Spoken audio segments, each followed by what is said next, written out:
Hi, miss. Cha. Nga.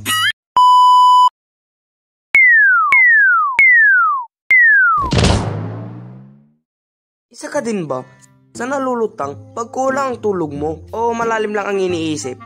Yung kulang ang tulog mo, tapos bigla ka na lang napainom ng tubig?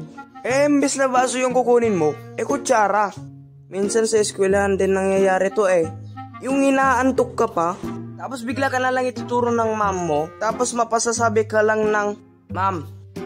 Lalo na pag ang sungit ng teacher mo. Hindi na naman nakikinig. Pag ang lalim ng iniisip ko, hindi ko namamalayan yung ginagawa ko.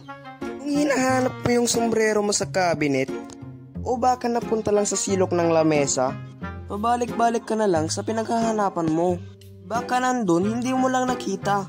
Tapos nung tumayo ka, nakita mo sa reflection ng bintana, nasuot mo naman pala yung sombrero mong hinahanap mo. Mapapangiti ka na lang talaga. Di ko alam kung kasi cellphone ko na to.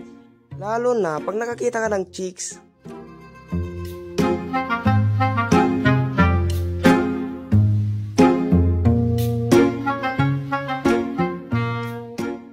Hi, miss. Cha. Nga. Yan ang nangyayari sa mga lutang Hoy, Jen, nandito!